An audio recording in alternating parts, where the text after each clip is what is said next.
to Resist the Empire, a libertarian view of the Star Wars universe. This is your one-stop shop for news, events, and topics in the Star Wars canon. From a libertarian perspective, here are your hosts, Brian McQuaid and Roger Paxton.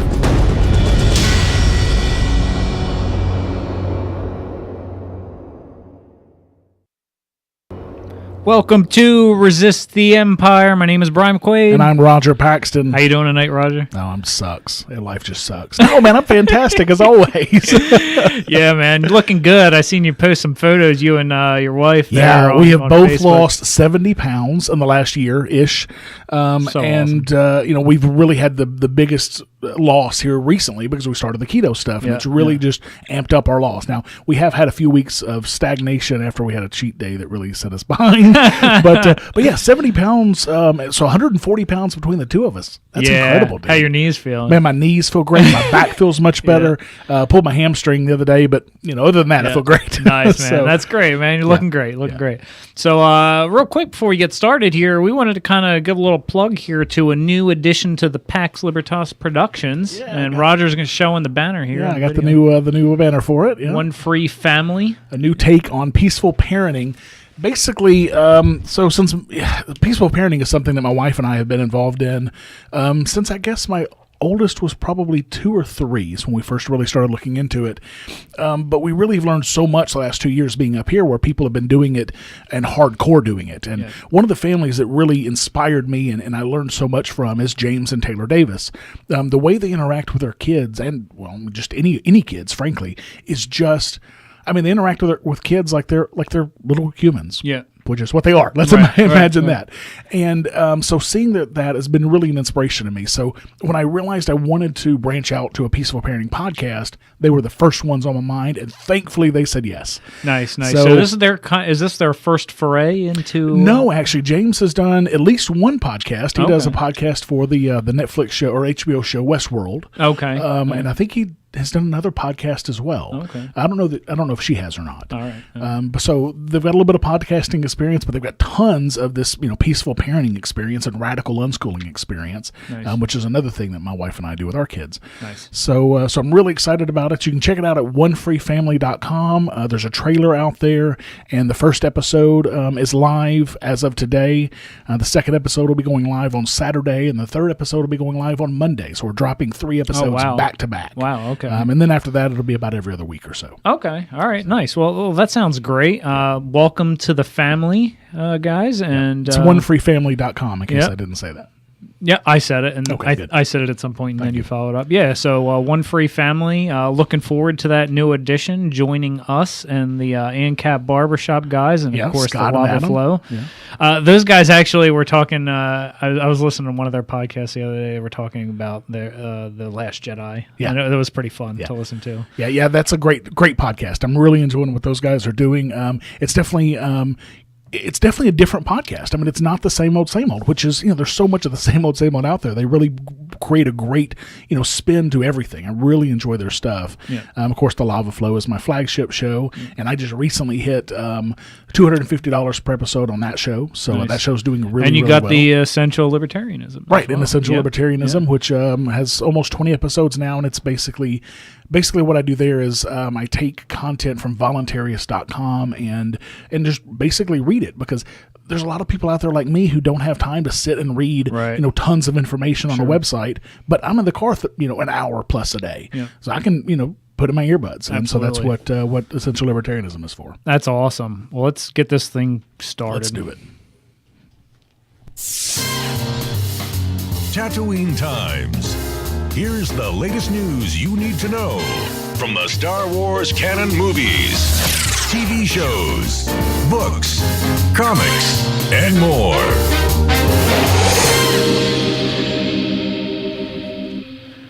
Disney releases the official plot synopsis for Solo: A Star Wars Story. Yeah, and it's kind of underwhelming. Yeah. This is from avclub.com. Given what we know about Han Solo from the original Star Wars movies, there are a handful of major events that surely everyone assumes will be addressed in Ron Howard's Solo, a Star Wars story, including Han's first meeting with Chewbacca, him winning the Millennium Falcon from Lando, and him putting on his iconic vest for the first time. Today, Disney released the official plot synopsis for Solo, and surprise, surprise, it manages to hit most of those points.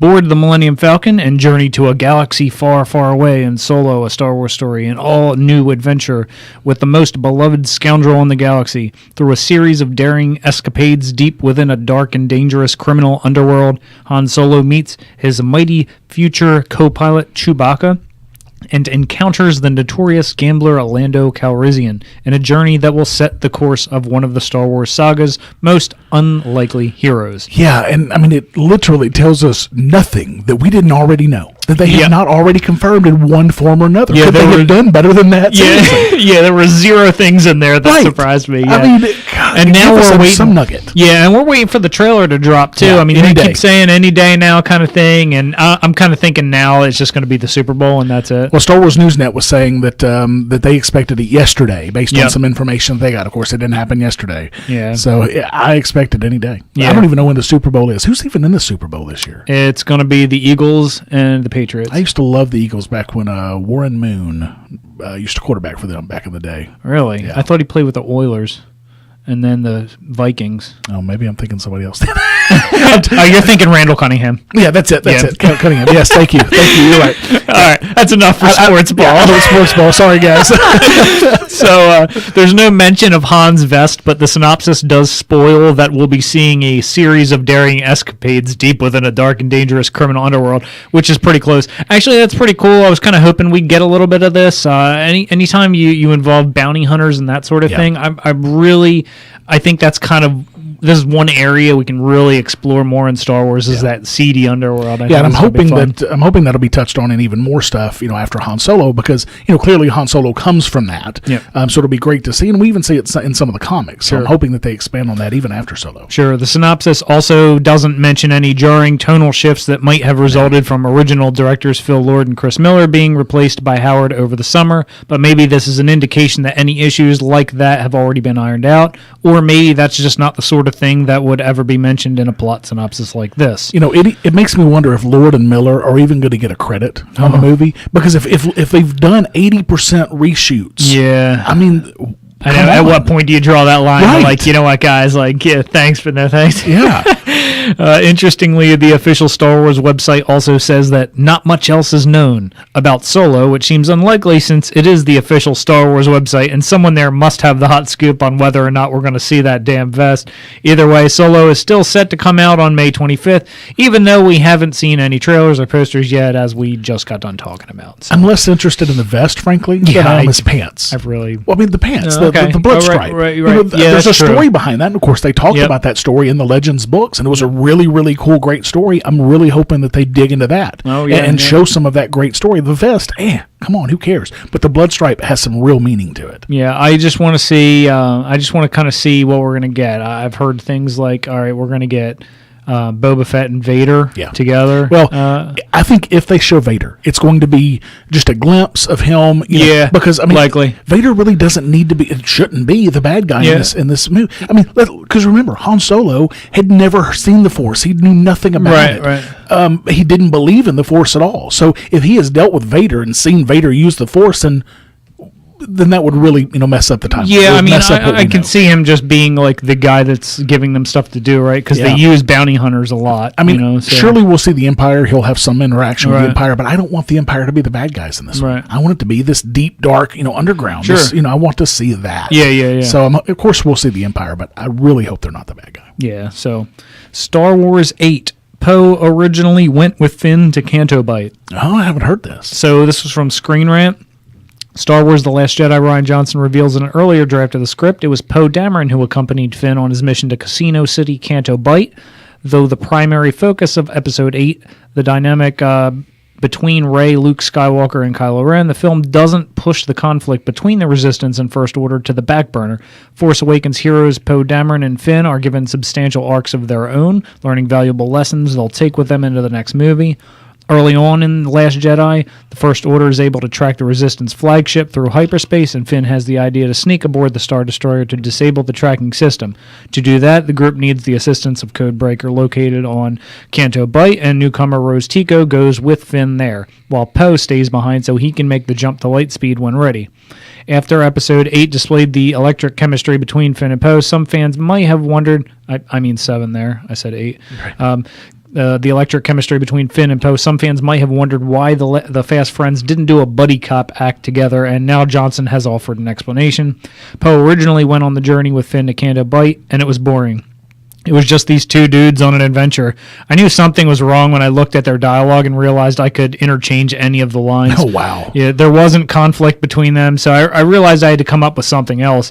Finn needed somebody else to go with who would actually challenge him and push him, and in contrast with him was where Rose came from. And, I'm glad that it happened, because a lot of people dig on Rose's character. I liked Rose's character. I liked her character a lot. It brought some dynamic, it brought some levity, it brought some happiness and some quirkiness to the show. I really enjoyed her character. Yeah. I don't understand. And sadness because of her sister. Sure, of course. Yeah. And of course, the whole thing with the Faviers and all of that. Yeah, I don't know that we would have had that without Rose. I think it worked out great. Yeah, so while Rose arguably isn't the most complex character in Star Wars lore, she serves an important function in the narrative. She helps Finn see the larger picture and grasp the consequences of his actions in The Force Awakens, where he defected from the First Order. In their first scene, Rose excitedly says, "You're the Finn." That was great. Which underscores what exactly the symbol of Finn means for the nobodies and the Resistance, like Rose and her late sister Paige.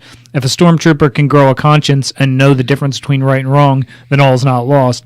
Rose is the polar opposite from DJ, the codebreaker. The two meet on Canto Bight. Johnson describes it as an angel-devil dynamic, with DJ telling Finn, live free, don't join. Which I love still, by the way. Yeah. I still love that whole mantra. Yeah. But this brings up a great point about Rose that I hadn't considered, because she was a nobody. Yeah. And we don't get a whole lot of the nobody perspective. Sure, she's just like a pipe fitter person. I mean, you get the nobody becoming somebody, the Luke Skywalkers and stuff. Yeah. But, she was literally just a mechanic in the back room. Yeah. I love that. And I think it goes to show, too, how nobody she was. Poe had no idea who she was. Right. And they're down to, even before they start getting, taken out. People. Yeah. Right. You'd think that, you'd know, Yeah. So one could make the case Poe could have served the Rose role for Finn's arc just fine, but that would have undercut the pilot's own story with General Leia and Vice Admiral Holdo. By splitting the two friends up, Johnson challenged both and allowed them to grow as people, and The Last Jedi is all the better for it. Through their experiences, Finn and Poe have matured, which would not have been the case if they embarked on a buddy cop subplot. Now the two are stronger, more dynamic characters for Episode 9, and it will be interesting to see where they go from here. And I bet we do get some of that buddy cop in Episode 9. Yeah. Because now kind of everybody's coming back together now, right? Well, and even if it's several years in the future, they'll have grown together, they'll be much closer friends, and they'll be able to set them up in a perspective where it'll make more sense. Sure. Star Wars The Last Jedi pulled from Chinese cinema chain following poor box office returns. I saw this. So this from independent.co.uk. While Star Wars The Last Jedi has been a massive box office success in the UK and US, other countries have been far less receptive. Perhaps the most notable has been China, the second largest movie market behind the US. The 8th main saga Star Wars installment took $28.7 million over the first weekend, dropping 92% to $2.4 million in weekend 2. The Last Jedi has already been completely pulled from cinemas here, chairman of nationwide Chinese cinema chain Lumiere Pavilions, Jimmy Wu, told The Hollywood Reporter. It's performed much worse than we could have expected. The publication estimates The Last Jedi could end up taking less than $50 million in the country, far less than the $124 million The Force Awakens grossed, and just below Rogue One's $69 million. According to the Beijing-based market research firm Faninc, the recent Star Wars films have received diminishing reviews from cinemagoers in the country, something that has corresponded to the box office numbers.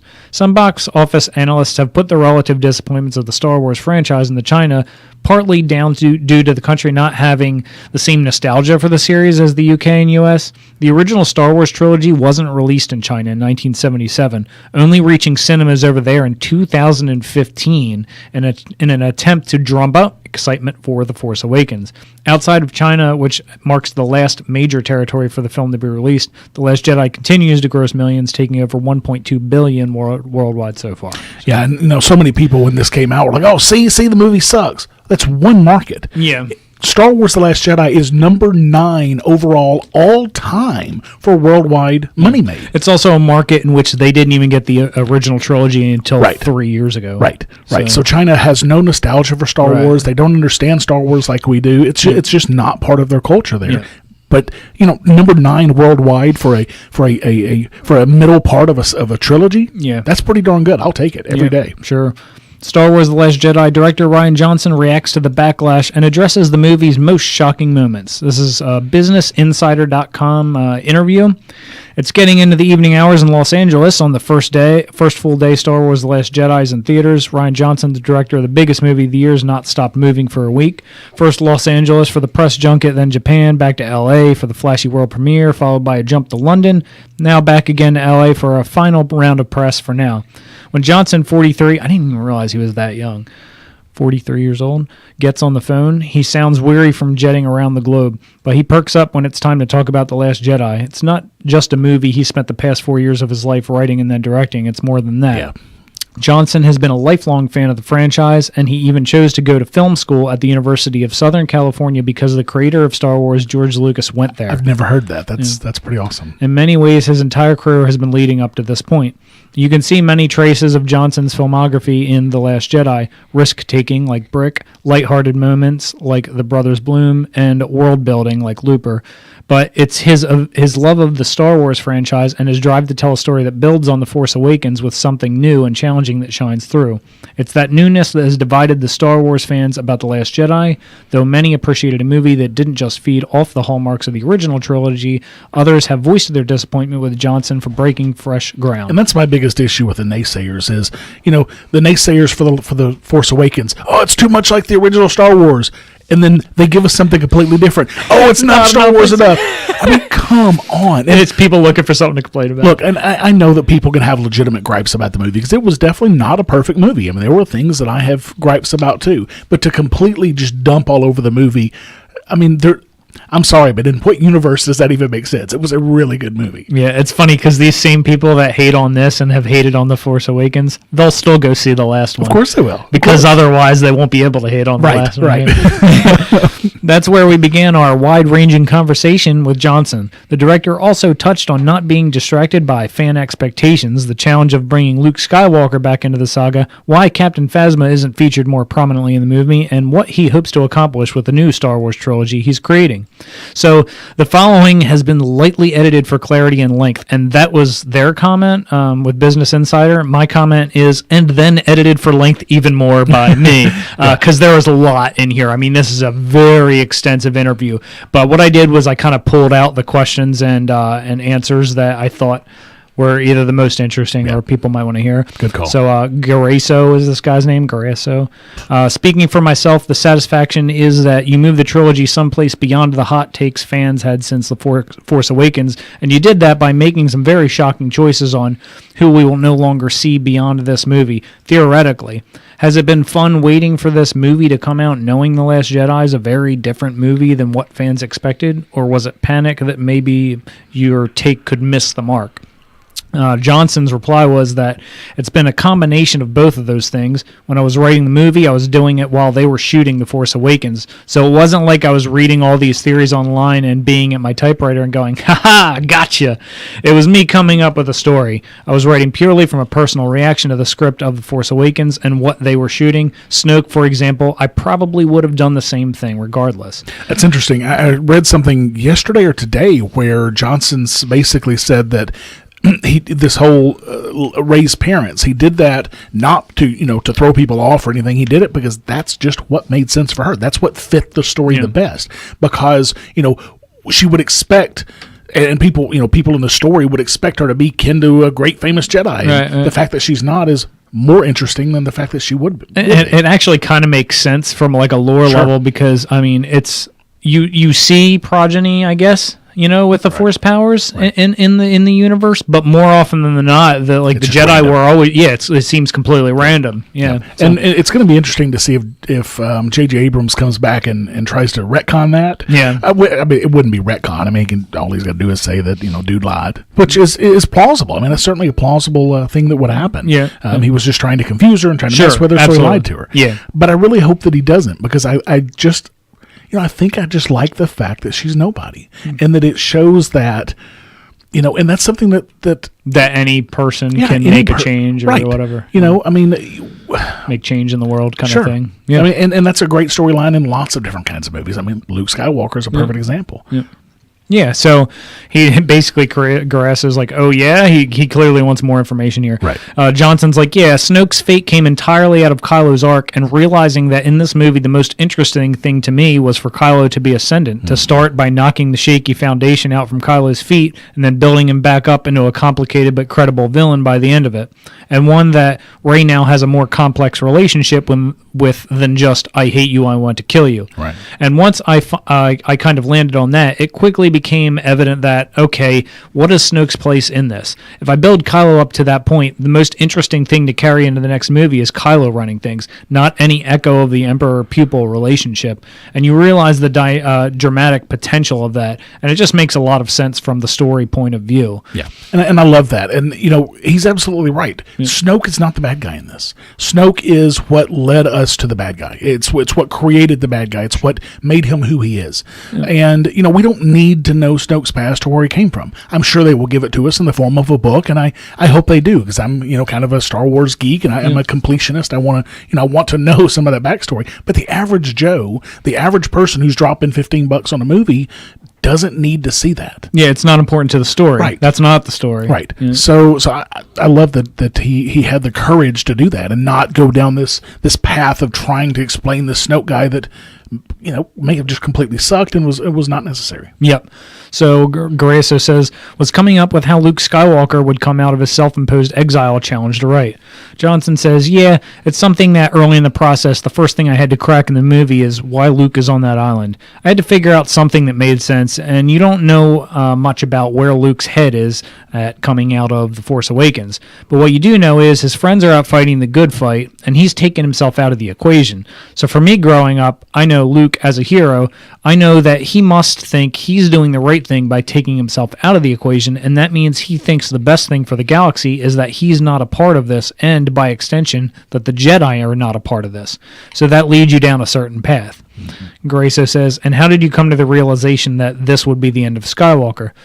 And he says that as I worked out that his arc was going to be coming to a place where he does this big heroic act that is going to be spread throughout the galaxy, basically taking back the mantle of Luke Skywalker, a Jedi Master, a legend. It just slowly became clear to me that it would be this big grand act. It would be an act of myth-making. And if there was ever going to be a place in this entire trilogy to give him this emotional moment of a goodbye, this was probably going to be the most emotionally potent place to do it. And then there were some more questions on Luke that followed after this, but it kind of got a bit out into the weeds for us. So I picked this question out. Is the lack of Captain Phasma in the movie just simply that most of her scenes were left on the cutting room floor? And Johnson says, there wasn't a ton of Phasma that we shot for this. God's honest truth is if you take a look at the movie, it's so full already. There are so many characters to serve already, and it's tough because Phasma really enters the movie when she needs to, and she does exactly what she needs to do in it. She's someone at the tail end of Finn's journey that represents his past for him to have this cathartic moment of being on the side of good and fighting her. The notion of having a side plot of Phasma throughout the course of the film. Look, I love Gwen, which is Gwendolyn Christie. Yep. I love Phasma. It would have been fun, but it just wasn't the story we were telling. There just wasn't a place for it. We already had quite a full plate to deal with in terms of all the other characters. Yeah, and I agree with this as well. I mean, I'm glad that it kind of ties in with the Snoke thing too. It does, and that's not the story we're telling. Right, and you have to understand that the only person surviving who knew that Phasma basically shut down the shields on Starkiller Base was Finn. He was the only one left, and she tracked a couple of them down in the comics and whatnot, and so Finn was the only one left. So the fact that she was so vehemently after wanted Finn and was glad that she got him, I'm glad that they had that in there, and I'm glad that they ended her. And I know that you think that it's possible that she's alive, and anything's possible. I honestly think and I hope that they're done with Phasma. I don't think that Phasma is I don't think she's important to the story. I think that she served her purpose, and they're done. Yep. So the next question was, so what you're saying is you've basically helped build the next Boba Fett level fan-obsessed character for the Star Wars saga, which is exactly what my argument is. Sure, is like, sure. all right, well, if you really wanted to be done with her, you wouldn't have like made it this case of falling into the pit, very similar to the Sarlacc pit. Right. So Johnson laughed, and he's like, look, I'm bummed about it too. Absolutely. I wish we could have more Phasma. Just the truth of it is there wasn't room for her in this movie. She's so badass. I wish it was her story, but it isn't. Maybe there will be one eventually at some point. I wonder how much the story group had to do with that decision on how she died so that they can maybe pick her up sometime in the future. Possible. And put her in a cartoon or put her in another comic or something. His response was, I like that tease, and Johnson laughs. And my remarks in parentheses are, this means that Phasma's still alive. Called it. And you know, I think that the story group will probably specifically asked for that so that they can use her later. And, you know, I'm okay if they use her in some material that's not the movies. Yeah, completely. You know, whatever. If they want to make another book or some comics or whatever, great. Yeah, because I think she'd be a fun comic character for sure. Oh, she was. I mean, the Phasma run was a great run. Yeah. Almost like a Stormtrooper Silver Surfer. right. With the chrome. Yep. So, in regards to you taking on a new Star Wars trilogy, do you have a notebook filled of just ideas that would be cool to plug into this universe, or are you really going into this with a blank page? And Johnson's response is, what's exciting to me right now is the open blue sky of it and the potential of it. I wish I had a file cabinet full of Star Wars ideas just in case, but also it's great because I can start from the beginning and work forward. As opposed to having stuff I think would be cool, the thing that I think is cool is to figure out what the story will be and what characters we're going to follow and build it from there. It's easy to come up with cool Star Wars stuff. It's just like grabbing your toys and starting to play. The real question is what the story will be.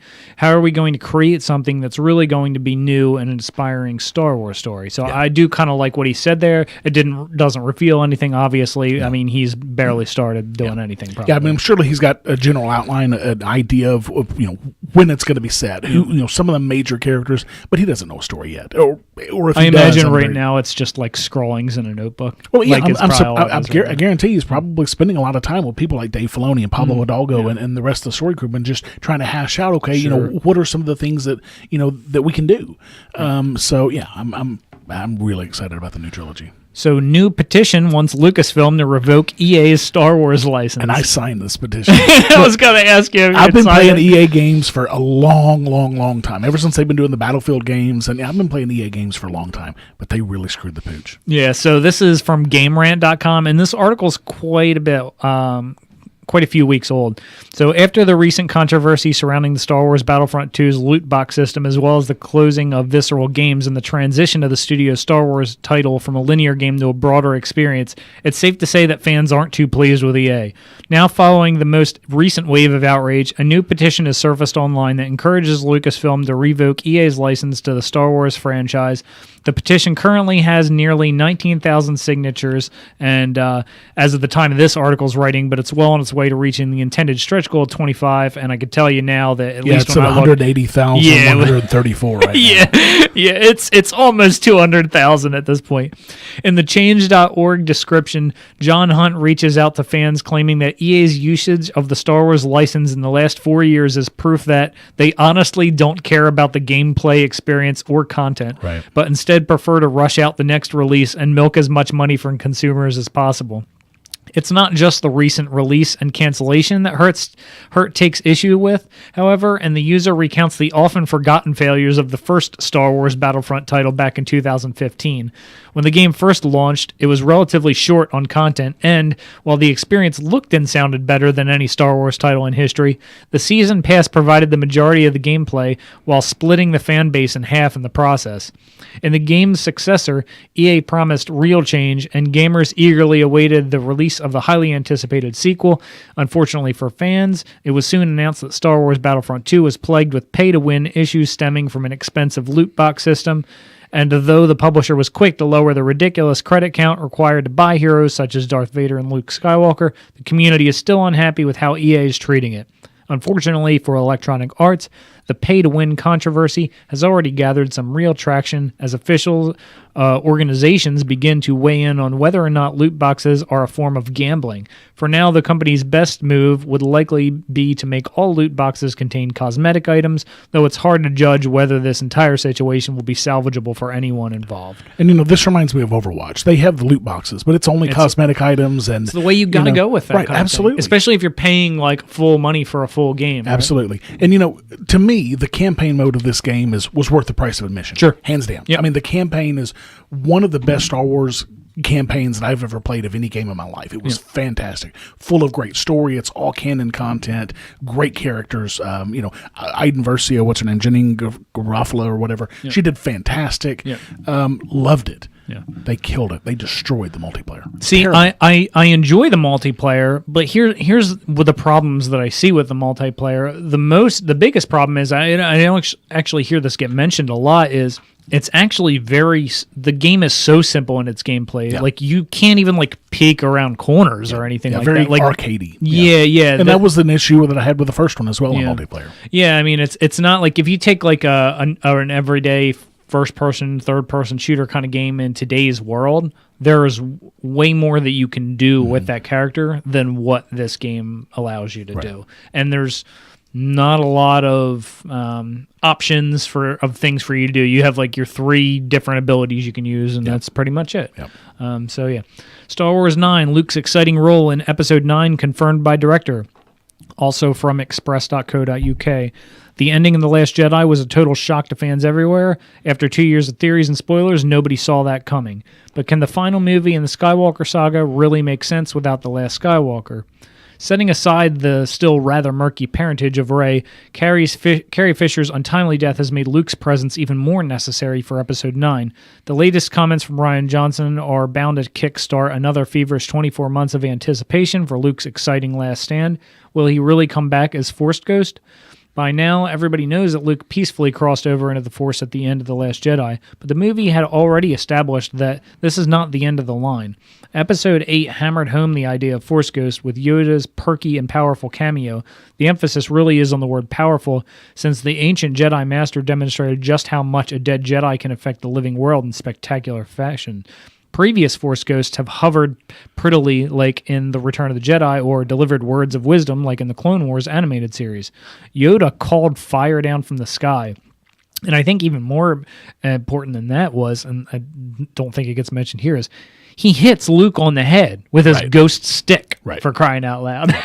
And there was some in the 40th anniversary from a certain point of view book. There were a couple of different stories from Force Ghosts. One was and Qui-Gon. And it showed that there is a lot more to being a Force Ghost than what we see in the movies. It was really, really great content, and I'm sure we'll see some of that in Episode 9. We almost have to at this point. But I don't know that it's necessary. They mentioned that, with Carrie Fisher being dead, we need Luke Skywalker.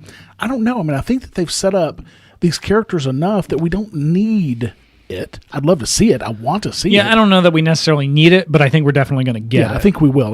My concern is that JJ will try to give us too much of it, like he does with his lens flares in some of his other movies. I'm afraid that he'll try to go overboard with it. Okay. But there is some, I can't remember who I heard talking about it. It may have been Rebel Force Radio. And they were talking about how they expect to see Luke as a Force Ghost, not only appearing to Rey, but also appearing to Kylo. Yeah, that was my immediate thought after the movie, because he says to Kylo, see you around. And I think that he could, kind of torment Kylo. Yeah, and maybe absolutely. Be this nightmare in Kylo's head or something. Yeah. That'll be interesting to see how he plays that. That could be fun. Yeah. So fans are still desperate to see a proper demonstration of the oft-repeated declarations that Luke is the most powerful Jedi. Rian Johnson just gave hope that we will finally see this in dramatic action. The director told Variety it seemed like the potential of Luke crossing into a new realm that offers exciting possibilities for the role he plays in the coming chapter. No one's ever really gone. This sounds like a definitive confirmation that Luke really will be back in style. Yeah.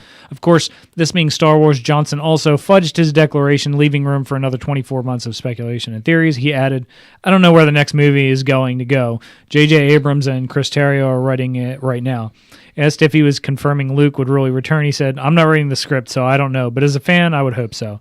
Surely episode 9 without Luke is unthinkable. Yeah, see, I don't know. I don't know if it's unthinkable. I think they'd be foolish not to tap into it. But again, I don't think it's necessary for the story. But it'll be interesting to see. That's kind of I'm at. But there was something here that really just made me sad. 24 months. Man, yeah. I mean, we're getting Solo in 6 months, and after that, it's a year and a half of nothing. Yep. I mean, Rebels is almost over. Will they have time to do the live-action TV show? But before then, I don't know. So we might go a year and a half without anything Star Wars other than books and comics. Yep. Yeah, it could be that. Yeah. We've got catching up to do anyway, so that's okay. Yeah, right.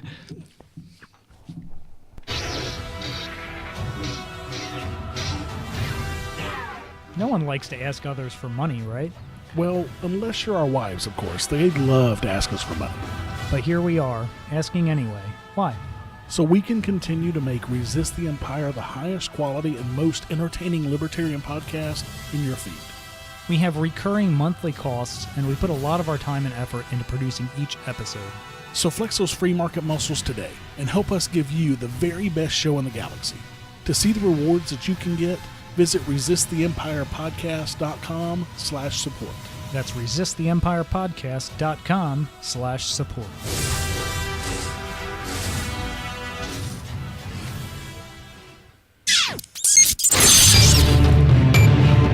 The HoloNet, your news source for current real-world news with a libertarian Star Wars twist.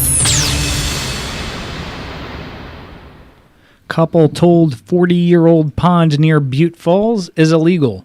This is from the mailtribune.com. John Kerry gets emotional at the prospect of being forced to tear out a 2-acre pond that is the most prized feature of his 10-acre property near Butte Falls.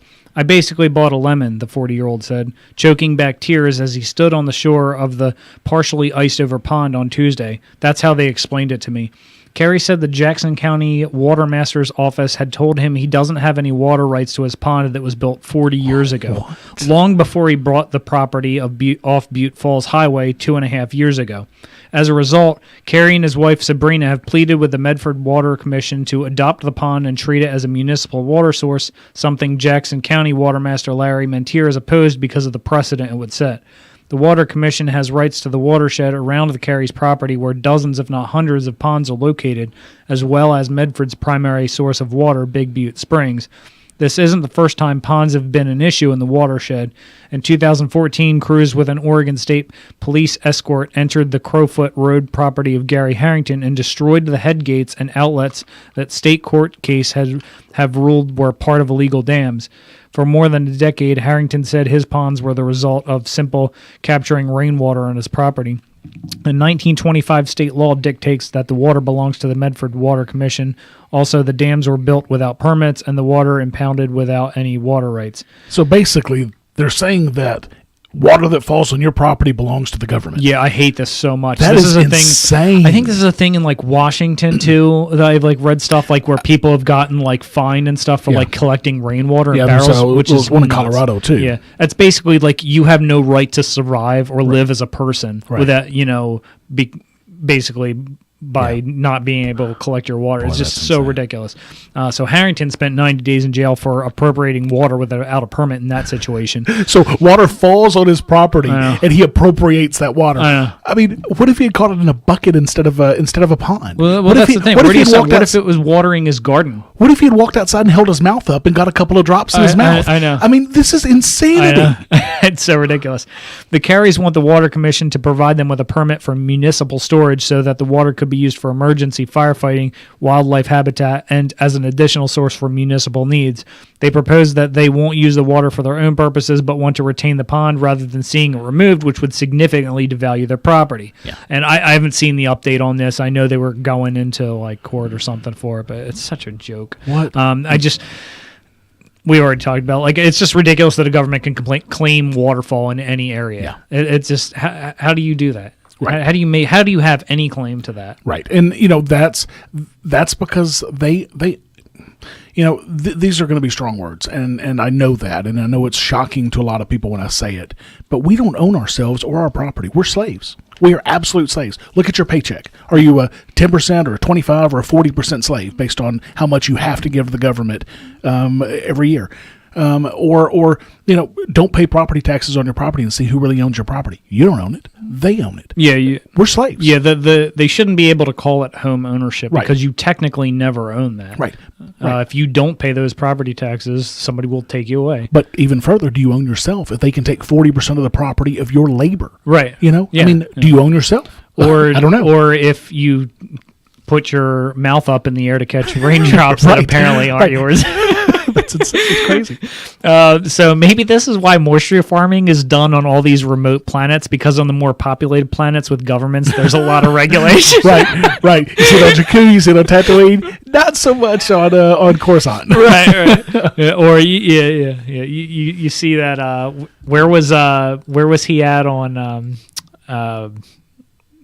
Urso? What planet was that? Well, he was moisture farming there too. Oh yeah. Oh gosh, yeah. But it's always far away where these guys are doing this. Yeah. So ISIS may have obtained anti-tank missiles from the CIA. This is from Business Insider. Amid the chaos of the Syrian civil war, it looks like armaments manufactured from around the globe and supplied to different factions eventually fell into the hands of Islamic State militants. A new report from Conflict Armament Research sheds light on the amount and type of weapons and ammunition ISIS forces obtained in Syria and Iraq. From 2014 to 2017, CAR, which is this Conflict Armament Research, has documented the origins and supply chain of over 40,000 items, including rifles, missiles, and improvised explosive devices known as IEDs.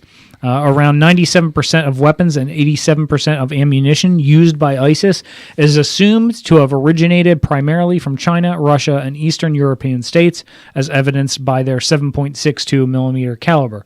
According to the report, the U.S. and Saudi Arabia purchased much of the arms from European Union countries in Eastern Europe, which were distributed without authorization from the supplying country to Syrian rebel forces battling President Bashar al-Assad's army. At the very least, the diversion of weapons documented in this report has eroded the trust that exporting authorities placed in the recipient governments, the report said. At worst, the diversions occurred in violation of signed agreements that commit recipient governments not to retransfer material without the exporter's prior consent.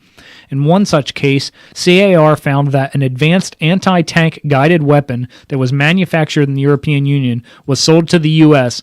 only to be given to a party involved in the Syrian conflict, which then found its way to ISIS militants in Iraq, a process that took 2 months. Wow. Judging by its serial number, the report stated the anti-tank guided missile found in Iraq is believed to have been part of the same supply chain as the ones provided to a U.S.-supported rebel group in Syria. In the same year, sources with knowledge of the Syrian conflict reportedly said that the CIA was establishing small rebel units capable of taking down tanks and had received anti-tank missiles, a BuzzFeed News report said. Although the exact process in which the militants obtained their arms from groups involved in the Syrian conflict remain unclear, it has been previously reported that members of rebel groups, such as the Free Syrian Army, were believed to have joined ISIS forces amid the sectarian violence in the country. These findings are a stark reminder of the contradictions inherent in supplying weapons into armed conflicts in which multiple competing and overlapping non-state armed groups operate, the report said. Yeah. War sucks, dude. And this is why. What's it good for? Right. Great song. Yeah. It's so this is just one more reason to avoid getting into wars at all in any capacity. We've talked before. We kind of mapped out how some of these there's so many groups over there. We kind of mapped out before how these cross over with each other, and there's these competing interests. Right. It just shows how tangled these interests are, and they overlap with different countries and different individual interests, and just this is why it's best to just stay out. Yeah, we have no business being over there. Oh, it's because of oil. No, it's not. We've got plenty of oil. We've got plenty of oil to worry about. Or if we're really worried about oil, why don't we start developing, things that get us away from oil? No. We don't need to be concerned about all of that oil over there. We certainly don't need to be sticking our nose in there. If anything, we should just be trying to be friends with these people and not trying to be entangled in all of their stuff. Yeah, it's basically trying to what they really want is they want the guy that agrees with Western policy in power. Right. So that's what they really want. I mean, they do the same thing. Like, we've done the same thing for decades in South America. We've backed coups and stuff like that. Like, unofficially, and it always comes back to bite us. I don't know why we keep doing it. I know. Yeah, it's like when the Millennium Falcon was stolen in The Force Awakens, this the tangled web we have, right? So like it went through so many hands that no one on Jakku except for Unkar Plutt and maybe one or two of his lackeys knew that the piece of garbage light freighter there was the ship that made the Kessel run in less than 12 parsecs. Yeah, that's pretty great. So a marshal wants an independent probe into Vermilion teacher's arrest, and this is from the advertiser.com. So did you see this? I have not. So it was this lady that was in this school board meeting or whatever, and she was like speaking out basically against the superintendent's raise. And so and then a police officer ended up coming in to like take her out and then ended up arresting her. So it says, but there's video of this out there. That's why I was curious if you had seen it. No. And it's on this link as well, the video. So as hundreds of teachers, parents, and officials rallied in support of Vermilion teacher Deshia Hargrave, and on a day when school superintendent Jerome Pouillet said he should have prevented her arrest, Abbeville City Marshal called for an independent investigation into the incident at Monday's school board meeting. Abbeville City Marshal Jeremiah Bolden has called for a third-party independent investigation of a recent incident that transpired during a Vermilion Parish School Board meeting. Parishes are counties, for those that don't know. Right. In Louisiana, they're called parishes. Read a statement released by the Marshal's Office. The Abbeville City Marshal's Office will have no further comment at this time until the independent investigation's been completed. As the story of Deshia Hargrave's arrest resonates across the nation, the Vermilion Parish School Board is coping with community anger and embarrassment and even anonymous death threats. Now, Superintendent Jerome Pouillet told CBS News he wished he had acted differently at the meeting where the middle school teacher was handcuffed and jailed after opposing his raise when teachers were getting none. Wow. I hated what happened, he told CBS correspondent and Lafayette native David Begnaud. I'm the superintendent. I'm the blame. I should have stood up, okay? That's what you want to hear, and it's the truth. I should have stood up and let her speak. In her first public comment since her arrest Monday at Vermilion School Board meeting, Deshia Hargrave said the board violated her First Amendment rights. My voice was silenced during audience concerns for the superintendent, said Hargrave, a middle school English teacher, in a video posted by the Louisiana Association of Educators. She was handcuffed and arrested after board president Anthony Fontana said she'd violated board policy by speaking for longer than 3 minutes and on a topic not on the board agenda. In an interview with KADN.com, Fontana insisted he did not instruct Abbeville City Marshal Officer Reginald Diltz to remove Hargrave. He took it on his own accord, and that's what he learned in previous training, said Fontana. However, fellow board member Sarah Duplechain says the deputy was acting on Fontana's order. I can tell you before the meeting, they had a conversation in the hall like they do before every single meeting, and I'm pretty sure that when he was told when he hits his gavel that someone needs to be removed and that he needed to remove the person, said Duplechain.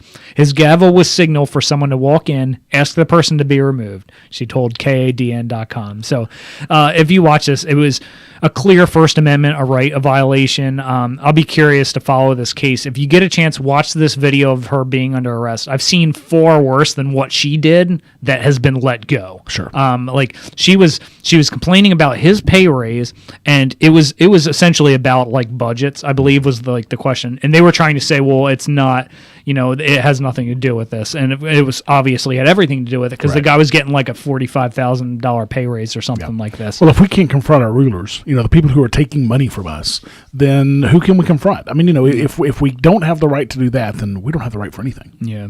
So regardless of whether or not you agree with her point, if we don't fight for every person's right to free speech, we'll all end up playing the game like in Volt Scaris's bar on Lothal, where we're all friends of the Empire, and if not, face the consequences. Hey, how's it going? You're an amazing person and all this. Yeah, absolutely. So, this one you sent me, I was super excited to see this. It's so really funny great. because some things he does is like that whole book thing where he was mad about the autograph issue where they made that law. But in this one, Mark Hamill says Bitcoin will destroy the empire. This is from disinfo.com. Star Wars star Mark Hamill says that he believes cryptocurrencies such as Bitcoin and Ethereum have the power to completely destroy the evil empire. The 66-year-old actor was asked his thoughts on the future of digital currencies such as Bitcoin in a recent interview, to which he responded, "Bitcoin isn't a short-term trend, and that worries the elites. People are sick and tired of being controlled by the empire, seeing the rich get richer and the poor get poorer. And I think that, like, while I agree that it will destroy the so-called empire, his reasoning for it is a bit misguided in there. The rich get richer, the poor get poorer. Because he acts like there's a pie, and you only get a certain portion of that pie. No, there is no pie of wealth. Wealth grows, and as the rich get richer, the poor don't always get poor. And as a matter of fact, in this country, we see the exact opposite. The rich are getting richer, and the poor are getting richer. We have the richest poor in the world in this country. The poor here have cell phones. You know what the poor have in Africa? No water. And diseases and death and malaria. I mean, come on. Yeah, absolutely. Sorry, go ahead. Well, I was just going to say, Mark Hamill is a raving liberal, no question about it. Yeah. But he's dead on with this one, and it makes me wonder if he owns some cryptocurrency. I would love to ask Mark Hamill if Luke Skywalker owns some credits. Right. People are sick and tired of being controlled by the empire. We already read that. Bitcoin's giving the power back to the people, and it will probably end up destroying the empire. Now, that statement is fully true. Sure. Because it's not regulated. Well, so now it's out of your hand. If you think about it, the way that they control us the most is through their money. Sure. The reason they can do that is because they control that money supply. They can print as much as they want to any time, and then they can take it back from you at any time through taxes and whatnot. But if they don't have access to take the money from you, then how can they take it? They can't. Yeah. And if they can't take the money from you, that means they can't fund wars. They can't fund welfare. They can't fund any of this stuff that they're funding now. Yeah. They cease to exist. Yep. The anti-establishment Hollywood star says he believes that Bitcoin is the road to freedom and claims it will free citizens from the economic shackles of the empire. I mean, that's great. Yeah. Good for Luke Skywalker. So, unlike regular currencies, cryptocurrencies are decentralized currency, meaning they work without the need of a central bank. The recent sharp rise in the value of Bitcoin has begun worrying major financial institutions who now see the digital currency as a major threat to their existence. And, I've said it on several shows lately, my show and League of Liberty and lots of different shows lately. If the best time to get into Bitcoin was in 2009. The second best time to get into Bitcoin is absolutely right now. Yep. If you're not getting into Bitcoin or Dash or Zencash or Ethereum or Litecoin or some form of cryptocurrency, and you're not starting to look into these things, then you're going to be left behind. Yeah. So do it now. Yeah, so I mean, obviously, I agree with everything you said. So the Fed, which is a private bank, despite what you might have heard, the Fed, just because it says the Fed on it, it's a private bank. All right. Well, semi-private, quasi-private, I guess you would call it. Yeah, it's a non-governmental organization supposedly, but it's. The head of it is appointed by the government. So it's. Yeah, I mean, but a lot of people throw that out there. It's not technically true. It's kind of true. Yeah. So, but they regularly inflate the dollar by printing more of them, like was what you just got done talking about, which causes the value of our dollars to go down every time they do that. In New Hampshire, we use cryptocurrencies regularly for transactions, with many businesses taking part here as well, and it's only getting bigger, and I love it. I sent some crypto earlier today for something I needed. Yeah. So, I mean, it happens here all the time. Yeah, I wonder if Republic or Imperial credits are on the blockchain. Oh, that's a good question. Yeah. Or if it's the Tangle, what's the one of the new ones that's getting away from the blockchain, and it's the Tangle. Yeah. But yeah, that would be interesting. we should ask Pablo Hidalgo that one. Matter of fact, I'm going to tweet that to Pablo Hidalgo. We haven't talked a lot about cryptocurrencies on our podcast. I mean, I hear it on a bunch of different liberty related podcasts, and we haven't really brought it up before. So I was kind of glad to get this article. I think maybe we'll try and get a couple more for some people. If you're really into it, I did an episode a few weeks ago on the lava flow. Called How to Get Started in Bitcoin and Cryptocurrency. It's episode 76, and you can get to that at thelavaflow.com/76. It's kind of a basic primer. I took about 10 minutes or whatever and talked about some of the different cryptocurrencies that I'm into and how to get started in them. So yeah, it's great. Check it out. Give it a listen. Yeah. Yep.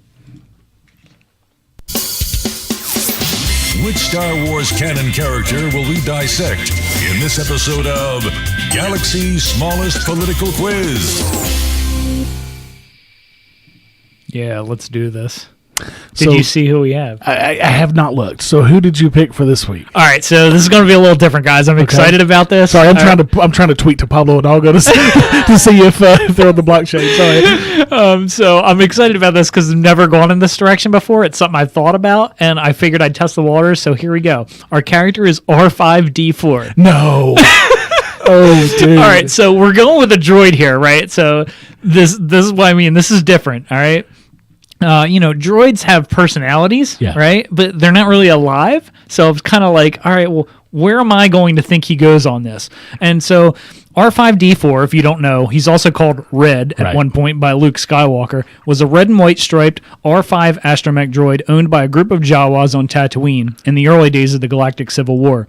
Shortly before the Battle of Yavin, the Jawas attempted to sell him to Owen Lars, but the droid purposely malfunctioned his motivator so that Lars could purchase R2-D2 in R5-D4's place.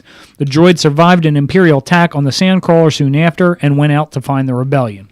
So R5-D4 has his story told in The Red One by Ray Carson in that 40th anniversary book you were talking about earlier from a certain point of view. So it's only 4 or 5 pages long, but again, these are a bunch of different short stories involving Star Wars New Hope. So figured let's give this a try, kind of see where it goes. It's an interesting thing because it's not a living being, I guess. Right. So are you ready to get into these questions? Yeah. All right, let's start off with the personal issues. The first one is government should not censor speech, press, media, or the HoloNet. Yeah, so I went maybe here. So I can see an argument from R5 that more censorship could mean more work for him and his kind. So all right, well, we need to censor more, so maybe that means the means of getting that communication around to the people that needs to sometimes would involve a droid. Sure. So I went maybe. Service should be voluntary. The Jedi policy on the warning of children who are force sensitive and the conscription of soldiers by the Empire is immoral. Yeah, so this one I went disagree. And because the reason I went disagree was because I'm trying to look at it from the droid's perspective, and the droid would be more interested in the droids, I would think. So I went disagree because for R5, it likely feels, as much as droid can feel, mandatory to be in service of someone or something. So it's almost like it kind of his requirement. Right. So I was like, all right, well, in this case, I might actually go disagree. Yeah. All right. There should be no laws regarding possession of weapons for personal use. So I went maybe, not because he wants to use it for himself, but it's possible that even believing service shouldn't be voluntary, that he wouldn't want to be zapped with a restraining bolt. He didn't like what happened with R2 there or whatever. Yeah. All right, so repeal laws prohibiting adult possession and use of drugs. Yeah, so I went maybe here. A droid may be indifferent to this unless an oil bath constitutes similar feelings of being high, in which case I might go agree. All right? I don't quite know what that feels, but I do know that they really like that. All right? Interestingly enough, if you didn't know, some droids did have olfactory sensors, as pointed out in R5 story, which I may have maybe known in some cursory bit of memory of mine, but this one really kind of brought to there was a statement in there that he wasn't fitted for olfactory sensors or whatever, and I was like, oh, that's interesting. They can smell. Yep. There should be no requirement to register as a force sensitive with the Galactic Empire. Yeah, so I went, I'll agree on this one. Basically, if he knew prior to his memory wipe or learned after the Red One, the story that was told, that Jedi are friendly to the rebellion cause, then he would probably go agree here. Sure. So in this story, he's kind of, he used to be part of the rebellion, and then after kind of talking with R2, he got some of those memories back, and then at the end of the story, it's kind of his long-term goal to try and get back into the rebellion. So then we're going to move on to the economic questions. The first one is end imperial alliances with corporations and banking cartels. Corporatism is picking winners and losers in the marketplace. Yeah, so I feel like this one would be completely dependent on whether or not the needed services of his unit or droids as a whole would increase or decrease. So kind of without knowing that, I went maybe on this one. Okay, I can agree with that. End government barriers to intergalactic free trade. This one I want to agree on. I think the more free trade that's available, the easier time he would have being sold to a new owner. So basically, if we took it to his most extreme, where you had the most freest economy, right, he would be able to go wherever people would trade, sell, buy him, or whatever. Right, sure. But at the other end of things, if trade wasn't allowed at all, he'd end up in the trash heap. Like if you couldn't sell your, and they'd just buy the new one or whatever, know. So I think I would go agree on this one. Okay. Science and technological advancements should not be controlled or regulated by the Empire. Yeah, so this, I said, while the average droid may be indifferent to this, I believe R5 would agree, as he was part of the rebellion, eventually would like to be part of it again, and he knows that stormtroopers kill innocent Jawas, and likely droids if he doesn't move around at all when that sandcrawler was stopped in the search. Right. So I kind of decided, all right, well, I think I will lean on agree on this one. Okay. Yeah. The career path of individuals in the planetary division of labor should not be dictated by the Empire. So I went disagree on this, but I kind of took it from the point of view as, All right, we're taking it from the Empire's point of view on this. So as far as division of labor, I would disagree, because for droids it makes complete sense for them to have a division of labor. So much so that we have many droids that are they are built to do specific tasks. Right. So this one I wouldn't disagree, because he probably sees Sure.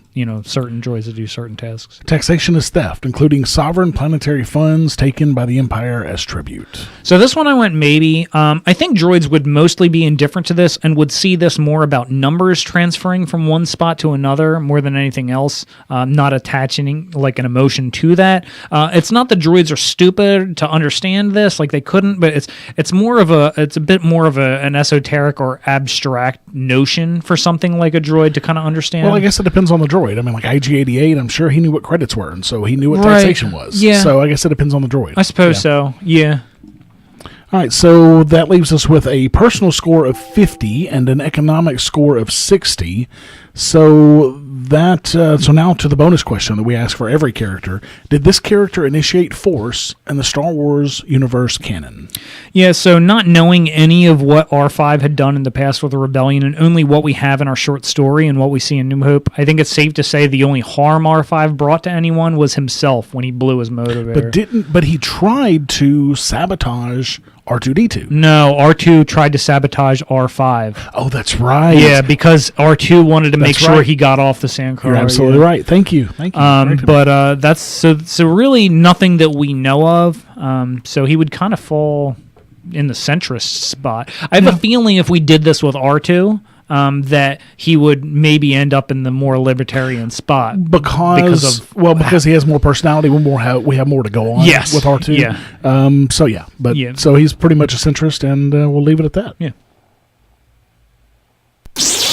Resistance Review. Your favorite Star Wars canon movies, TV shows, books, comics, and more. Reviewed by our hosts. So Rebels Season 4, Episode 9. It's been a while since we touched Rebels. It has. Yeah, we had a couple, things where we're talking about The Last Jedi and whatnot. So this one's called Rebel Assault, and this was the mid-season, or the finale before the mid-season break for the last season of Rebels here. Right, and we still have another month to go before the rest of the season. Yeah, we'll talk about that a little bit after the end, because after this, I put together a quick review, and I'll probably just end up reading it myself, because I get a lot of my own thoughts about it mixed in there, and it's going to be a mess otherwise. So this episode starts off with a TIE fighter flying through space until it reaches the massive armada of the Imperial fleet. An officer on one of the Star Destroyers reports that there are incoming vessels coming out of hyperspace. Those vessels are X-Wings led by Hera. She's trying to find a way through the blockade of Lothal so the Y-Wing bombers can get through. Right, and so in the next scene, Thrawn is talking to one of his admirals, and Volt Scaris. He's saying that their target will be the fuel depot, and he knows what the rebels are doing, and he's waiting for them there. He tells them to put the fleet in defensive positions and to launch all the fighters, and he tells Scaris that the rebels must not reach the planet's surface. Yeah, so Hera sets the X-Wings into attack speed as they go into the blockade. On the ground, Zeb, Sabine, Kanan, and Ezra are setting charges on the gun towers at the surface of Lothal. They're trying to coordinate for when Hera arrives there. The X-Wings are taking out TIE fighters, but in comes Scaris with the TIE Defender, and he's got two TIE fighter escorts as he takes out an X-Wing. Hera takes out the two TIE fighter escorts, and then Scaris chases her after that. Yeah. And so on the ground, the rest of the rebel crew, they detonate those gun turrets, and Governor Price reports to Thrawn that her gun turrets at the factory are taken out, and of course they're defenseless now. Yeah. And Thrawn assures her that the factory is going to be fine, and that none of the rebel ships will get through his defenses. And you see all this through all of this, that he's one step ahead of them. And it's great. Yeah, he's so smart. Yeah. Back in space, Scaris is trying to follow Hera as she appears to be heading toward the bridge of a Star Destroyer. Thrawn tells Volt Scaris to break off his pursuit. He's like, negative command, I've almost got her. Thrawn says, what a pity, and then tells the officers to open fire on the incoming ships that he's playing into her hands, basically. And so Hera tells Chopper that he has no shields and that and they have no shields after being hit. So she pulls this really cool maneuver where she gets to the top of the bridge and she shoots at or kind of near the magazines to put a break in sight line, and he tries to fly over that. So when she gets on the other side, she drops the X-Wing into almost a full stop and pulls up to where Scarus is going to fly over the debris and smoke, and she shoots 2 of his 3 wings off, and he goes crashing into to his death into another Star Destroyer. And Thrawn sends in a second wave of fighters because he's losing fighters quickly. Yeah. On the ground, they hear explosions and turn around to see the entire fleet crashing onto Lothal from a distance. Back with Thrawn, an officer tells him the entire fleet's been destroyed, but they have reports that a few ships managed to crash land in the city, including the flight leader. The factory was untouched. He contacts Rook and tells him to find any living pilots, particularly Hera. So the rest of the crew has to continue to moving on, so they're not found, and they're well out of the city at this point. In the city, Chopper gets Hera's attention, and she was knocked out for a moment. A couple of citygoers tell her that the Empire's coming, and they tell her to get out, and she tells Chopper to contact Kanan and Ezra, but his communicator's broken, of course. I mean, that's typical. Right. Yeah, so the rest of the crew is driving out of the area on their speeder bikes, and Kanan stops, followed by the rest of them. He says he needs to go back. Ezra says he understands and that they'll see him back at base. Kanan starts to go back, and Sabine starts to say something, but Ezra just cuts her off and says that if anyone can save her, he can, and orders them to continue back to the base. So back in the city, Price orders one of the pilots that Rook brought in to be taken to interrogation. A trooper reports to Price that the flight leader's ship has been found, but that her and the astromech aren't there. Price orders the district to be locked down until they find Hera. Yeah, so Hera hears a rebel distress call and follows the sound as she's trying to sneak through the city. There are 3 troopers that take out the astromech to this X-Wing as the pilot screams no.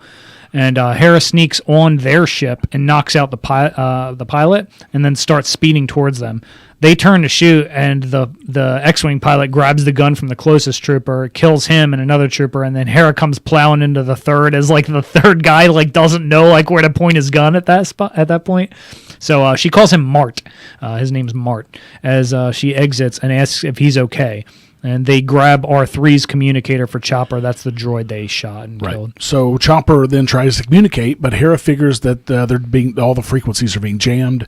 Rook has found them, and then here comes another great Rook chase scene. I just love how he gets down on all fours and just trucks. Yeah, the one with Ezra was really cool, where they were on the speeder bikes and stuff like that. But this one was really fun to watch too. Yeah, he was up on the roofs. It was really cool. Yeah. Chopper scans for a sewer hatch and leads them there, and Rook is chasing them, by the rooftop. Mart tries to fire on him, but has no success at all. He eventually gets too close for the blaster, and he takes out Mart just super quickly. Yeah. Then there's a great fight scene between Rook and Hera. Of course, he has an electrostaff, which she dislodged from his hands, but he knocks her down, gets it back, and is about to hit Hera. Yeah, and one thing you see over this episode, Hera can fight, Yes, she can. Yeah. Absolutely. I'm glad to see that. Yeah. So at that moment, Chopper electrocutes him right as he's going to go to hit her. And he tries to get away as Mart's basically come to because he got knocked out for a second. Right. And he starts firing on Rook again. He takes back to the rooftops and they get moving again. Kanan now is speeding towards the city and sees a Lothwolf right in the middle of the road. He tries to stop, and he ends up going flying off the bike. And then when he gets up, the Lothwolf says "Doom" again to D-U-M-E. Kanan. Yep. This time again. Yep. And Kanan says, "I understand what I must do." Right. So back with Hera, she asks Chopper where the hatch is, and he beeps her attention to the hatch that an AT-ST is standing directly on top of with a patrol of troopers, and there's a speeder nearby, and Hera tells Mart that he's good at distractions, and he's like, I am? She says, well, you are now. So Mart walks out and is like, hey, I heard you guys are looking for rebel pilots, and the troopers, they look at each other, and he says they found one, and shoots a trooper, and then he runs off in another direction from Hera, proving her point that he was a good diversion. Yep. So the AT-ST and other trooper go after Mart as Hera runs towards the speeder, and she tells Chopper to get the hatch open. Mart's hiding behind some crates and takes out the other trooper as the AT-ST goes kind of past him. Hera ends up flying into the back of the AT-ST with that speeder she got and sends it falling over the top of the speeder. She hops up on top and tells him to get to the hatch. She'll catch up, and she waits for the pilot to get out and then stun blasts him. Right, so Mart gets to the hatch, but Rook stops him, hops down behind Hera, and Mart, yells to warn her, and she turns around just in time, and they get into another great fight, and she gets a few good hits in, he knocks her down again, and then 2 trooper transports come in, and she orders them to go. Mart heads down the tunnel, Chopper wants to argue, but Hera gets her blaster back and fires at the hatch to close it, and Chopper goes before it closes. Yeah, so it looks like Rook may have wanted to kill her when Price shows up, because he looked like he was like furious. Absolutely. Mart and Chopper get to a hatch outside the city, and basically they pop out of this hatch, and Kanan's sitting there waiting right for him. Yep. And Mart tells Kanan he's sorry. Kanan tells him there is nothing he could have done, but that there is something he himself can do. They go off on the speeder, and the Loth Wolf reappears to watch them go out of the city. Yeah, and talk about a an ending that just leaves so much open. I mean, we finally have one of the crew in mortal danger. I mean, we know that she's going to survive because she survives past the Empire. We know that. Yeah. But she's still in danger at this point. We don't know what's going to happen, and it's great to see some of that danger. That's something that I think we've really been missing. So I'm glad to see it. Yeah, I would agree with that. So I did a quick review because there is a mid-season trailer and out it was now. so good. Yeah. Oh, it was so well done. We've linked this as well. It's like in 4 the show minutes. notes. Yeah, it's like 3.5. Yeah, it's a good bit. So the trailer starts out with various lines from Ezra about what he'd be if the Ghost Crew hadn't found him, while we have many quick cuts of things that have happened in past shows. We have Kanan he's starting to talk about how Ezra's never been like anyone else, and we've some interaction of past dialogue and things they've done together. So basically it's kind of this like, not like a dream space kind of thing, but it's basically like a hazy look back of, past episodes when Ezra first meets them, that kind of thing. Right. So Ezra talks about his connection with the different animals they've come across in the past. Kanan talks about how he has deep connection with them through the Force. Hera comes in and starts talking about hope, and we get the scene where Ezra is asking Yoda if it's wrong to protect his friend, and Yoda has that line about, it's about how we fight, that we fight. Which is a great line, by the way. Yeah. So we get the flashback of Ezra talking through the radio about telling people they need to stand up even when things are at their worst. That's when they need to stand the tallest. Then we get a clip of Ryder saying his voice started something on Lothal, and then it moves into what's going on now as Kanan says, "Let's go get Hera." And so I think this was a great setup. It shows Ezra's transition from being this lonely boy who was out for himself to becoming a part of this group and actually fighting for hope. Yes, it was a really great. I mean, they picked out some really good segments for that. Yeah, it was really cool to watch those kind of like flashbacks. So now is when we start seeing new clips. We have TIE fighters flying over the city, and Hera's in an orange jumpsuit indicating she's imprisoned, telling a couple of stormtroopers they're in terrible trouble. My boyfriend's back, and you're going to be in trouble. And then you see the lightsaber cut a circle on the floor, and we have a force pull of a stormtrooper by Kanan. You see that guy go flying out the window. He is not messing Kanan around. He throws the stormtrooper to his death. I mean, there's no doubt about that. I mean, this is really, Kanan has gotten serious at this point. Yeah, he ain't messing around now. So we have a scene of Ezra in some kind of time-space setting. It's kind of one of these dreamscape things, similar to the Loth Wolf thing. Yep. And he says, "Hey, I've seen you before," to a convor. So the convor, if you don't remember, are the species of owlbird that tended to follow Ahsoka Tano around in different scenes, perhaps indicating a return, maybe.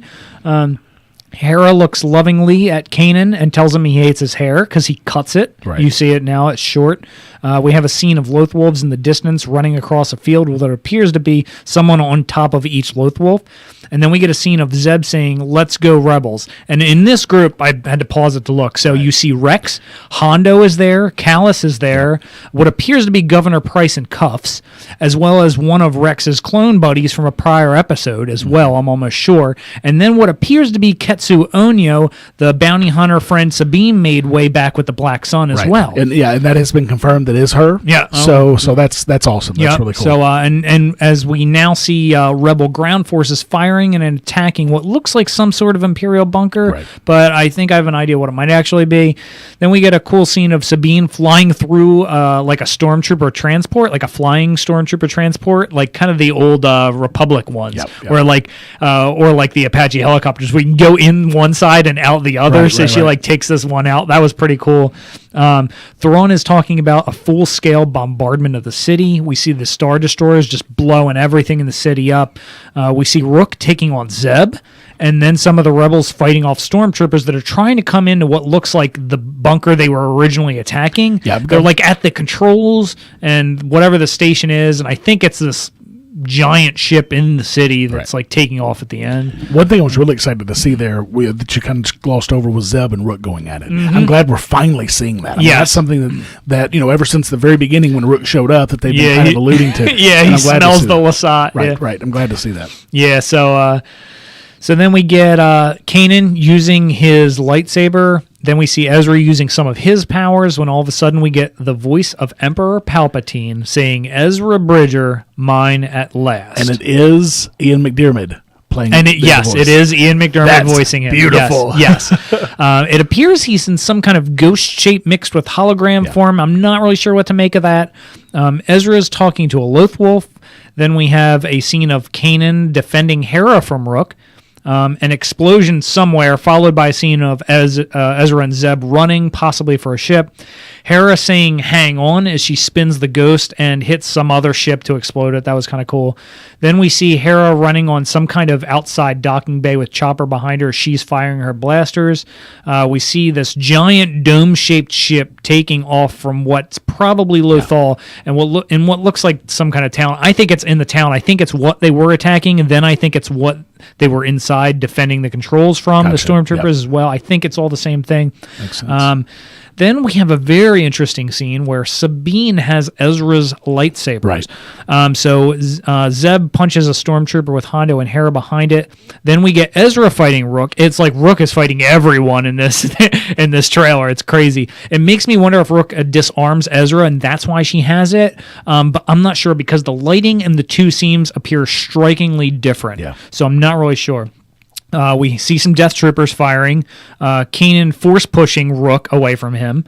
Then what I believe to be a super important scene and a little quicker than I would have liked to, but it's a mural that lights up, and it's likely with force powers that shows the father, the son, and the daughter of the Clone Wars Mortis Arc trilogy. I think it was a trilogy. Yeah, I don't think it was four. Yeah. And so I think this is going to be very important. Ezra, clearly it is. Yeah, it's really going to impact his transitioning to a Jedi, because I mean he can't be a Jedi at the end of this. So either he's dead or he's moving on to something else. So it's going to be interesting to see how that plays out. So I've got a theory. So Ezra says, "I know what we have to do now," and appears to be talking to a robed figure, possibly Obi-Wan or Qui-Gon. It's either in hologram or ghost form. I seem to think it's ghost form. If it's in ghost form, then I don't think it could be Obi-Wan because he's still alive. Right. So maybe that's Qui-Gon. I'm not sure. And it also could be an editing trick as well, because they say, like, I know what I have to do now, and if it's maybe Palpatine, that could be an editing trick, so, like, I'm not sure. Then he says, "One last lesson," and he's concentrating on the Force with his eyes closed. He then holds his head up, he opens his eyes, and behind him, to each side of him, you see Lothwolf's eyes, and directly behind him, you see Lothwolf's eyes. There's 3 of them, and he lights his lightsaber. February 19th is when it starts. Did you notice that one of those Lothwolves is humongous? Yes. He's huge. Yeah. I think that Lothwolf is Kanan. I think that Kanan dies. Yeah. Sometime when he's helping Hera get out or something, sometime he dies. Yeah. And I mean, he's got to die. I think so. I think we've talked about this a little bit. We both kind of think that Kanan's going to meet his end before this series is over. The real question is, what happens with Ezra? Right. I've got a theory about this. Well, I think that Ezra's going to survive, but I think he's going to turn his back on the Jedi. He's going to. He's just not going to be a Jedi anymore for some reason. I don't know what's going to lead us to that, but I think that's what I'm calling for. Okay, so this is my theory. In the Mortis arc, the son kills the daughter. Right. And so now the father has lost balance. Right. If you watch that, I think it was a fairly clear indicator, because I believe the father even says this to him. I'd have to go back and watch it again. But Anakin was supposed to replace the father because of his force powers to keep them in balance. The father was supposed to kind of be checking out and moving on or whatever, and he needed someone, I guess, younger or whatever to control the son and the daughter. So my thinking is Ahsoka becomes the new daughter and Ezra becomes the new father to hold it in balance. That's my theory. That could be interesting. That could be interesting. I mean, it could be completely wrong, but Ahsoka, we don't know what's happened to her yet. We do know the Convor's there, and the Convor was essentially the daughter. Like, she shapeshifted or whatever from the Convor. So, and now it seems like the Convor is very linked to Ahsoka, which makes me wonder. It certainly seems that way, at least in Rebels, yeah. Yeah, so, and seeing this mural in here with the father, the son, and the daughter, it really makes me wonder, all right, well, this is playing into it somehow. How is this playing into it? So that's, I don't know. That's kind of a theory. Could be completely wrong, but that's just my theory. So do you think anybody else is going to die at the end? Do you think anybody else is not going to make it past this season? Or this show, I guess? I don't know. I feel like Rook might make his end in here. We've already talked that Thrawn lives well past the series, unless that was just some subterfuge or something like that. Right. Yeah, I don't know if Thrawn's going to survive. I think that Zeb is going to end up killing Rook in some way to save his life. So I definitely hope that that's the case. And I'd love to see Zeb. As far as main characters, we know Chopper and Hera survive. Right. So we know they're clear. If they do not kill Sabine, then she goes back to lead the Mandalorians, etc. Or at least to go back to be a part of the Mandalorians. Yeah, and is not involved with the Rebels anymore. Yeah, I think she's clearly given up the lead of that, but I think she'll go back and be with them anyway. Now, we see the Ghost in Rogue One. Right. So, which is Hera, more than likely. Yep, so we can assume, I think, that's at least Hera and Chopper, but it's not just Hera, because she's not just going to go flying that ship by herself in there. There's other gun controls to manage, right? So there are other people on there. Who are those people? Zeb will probably survive, I imagine. Zeb, and I think that his arc with Callus, I think they've really bonded. So I think that's a possibility. Maybe Callus ends up on the ship. Well, and Sabine may even stay on the ship. And maybe Sabine is even on the possible. ship. Yeah. So it's definitely going to be interesting to see how this plays out. I mean, what is it? How many more episodes? 9? It's like... Let's say they're doing 2. It's not a lot. But they're longer. Are they longer? Well, they're doing like 2 and 2, and then they're like doing a 90-minute one big one or whatever. So at the it's end. But there's only going to be like 3 or 4 weeks left of them when they come out. And it's going to be jam-packed Rebels for sure. Yeah, we'll end up getting behind because because we record every other week. Yeah, we may generally do 2. Yeah, what we may have to do is cut them down maybe a little bit and only hit the high points. I don't know. We'll figure it out. But we'll definitely be bringing you all the news about them for sure. Yeah. So until then. We do the show because we love doing it, but, we certainly could use your support. So please go to the Lava Flow. Boy, it's been a long day. ResistTheEmpirePodcast.com/support and, throw us a little bit of a jingle. Show us that you appreciate what we're bringing you every other week. And also, don't forget to check us out on YouTube. I've been trying to post our videos up on YouTube. I actually forgot to post the last podcast we did up on YouTube. I'm going to be working on that tomorrow. But definitely check us out at ResistTheEmpirePodcast.com/YouTube. And until next time, may the non-initiation of Force be with you.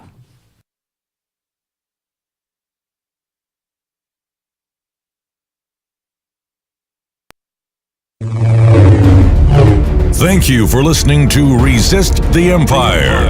Find us online at ResistTheEmpirePodcast.com and on Twitter at Empire Resister. Never miss an episode by subscribing on any podcatcher or by going to ResistTheEmpirePodcast.com/subscribe. This has been a PAX Libertas Productions podcast.